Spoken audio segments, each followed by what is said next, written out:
Alhamdulillahilladzi ahyana ba'dama amatana nusyur nahmaduhu haqqa hamdihi wa nashkuruhu haqqa syukrih.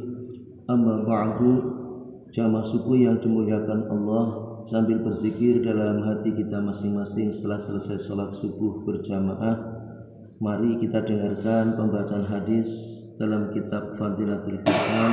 Diambil hadis ini, dan pada hadis yang kedua dari keutamaan ayat-ayat atau surat-surat dalam Al-Quran. Hadis yang kedua, a'udzu billahi minasyaitonir rajim. An Atha ibni Abi Rabah radhiyallahu anhu qala balaghani anna Rasulullah sallallahu alaihi wasallam qala man qara'a Yasin fi sadrin nahari qudiyat hawaijuhu, rawahu Darimi. Dari Atha bin Abi Rabah radhiyallahu anhu, ia berkata, telah sampai kepadaku bahwa Rasulullah sallallahu alaihi wasallam bersabda, barang siapa membaca surat Yasin pada permulaan hari akan dipenuhi segala keperluannya. Barang siapa membaca surat Yasin pada permulaan hari akan dipenuhi segala keperluannya. Hadis riwayat Darimi. Keterangan hadisnya sebagai berikut. Banyak riwayat yang menjelaskan tentang fadilah surah Yasin. Salah satu di antaranya menyebutkan bahwa segala satu itu mempunyai hati, dan hati Al-Quran adalah surat Yasin. Oleh karena itu, barang siapa membaca surat Yasin, ia akan memperoleh pahala 10 kali membaca Al-Quran.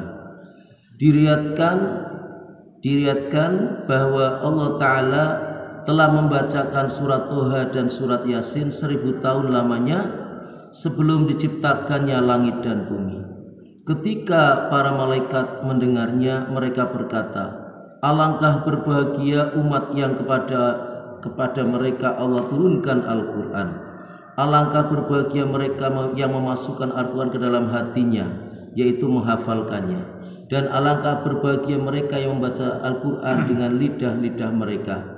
Hadis lain berbunyi, barang siapa membaca surah Yasin semata-mata untuk mencari ridha Allah, maka Allah akan mengampuni dosa-dosanya yang dahulu. Untuk itu jadikanlah sebagai bacaan rutin kita setiap hari. Sebuah riwayat menyatakan bahwa dalam Taurat surat Yasin disebut sebagai mun'amah karena ia membawa kebaikan dunia dan akhirat dan menjauhkan segala kesusahan dunia dan akhirat. Surah ini juga disebut sebagai rafi'ah khafidah, yaitu mengangkat derajat orang-orang mukmin dan merendahkan derajat orang-orang kafir. Rasulullah SAW bersabda, hatiku ingin agar surah Yasin berada dalam hati seluruh umatku. Beliau SAW juga bersabda, barang siapa selalu membaca surah Yasin pada malam hari kemudian meninggal dunia, maka ia tergolong mati syahid.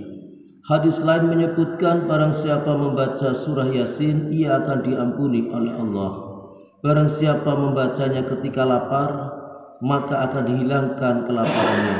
Barang siapa membacanya ketika sesat di jalan, maka akan kembali menemukan jalannya. Barang siapa membacanya karena kehilangan hewannya, maka ia akan mendapatkannya kembali. Barang siapa membacanya karena takut kekurangan makanan, maka akan dicukupkan makanan baginya. Dan jika dibacakan kepada orang yang akan mati, maka akan dimudahkan kematiannya. Dan jika dibacakan kepada wanita yang sulit melahirkan, wanita itu akan mudah melahirkan.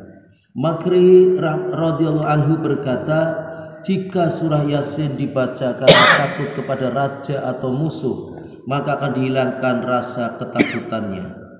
Sabda beliau sallallahu alaihi wasallam lainnya, siapa yang membaca surah Yasin dan surah As-Saffat pada hari Jumat, lalu ia berdoa untuk suatu keperluan, maka akan dipenuhi keperluannya.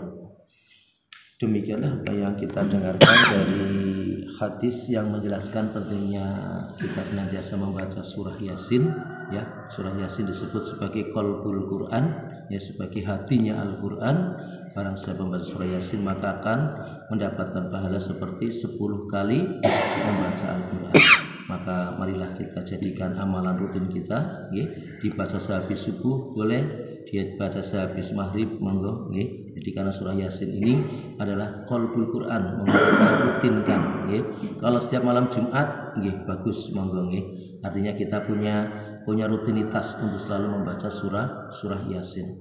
Syukur-syukur setiap hari karena ini adalah satu yang sangat istimewa sekali dari Allah Subhanahu wa taala disampaikan kepada Rasulullah sallallahu alaihi wasallam.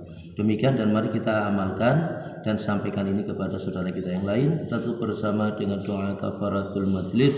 Subhanallah wa bihamdihi, subhanakallah wa bihamdika, asyhadu an la ilaha illa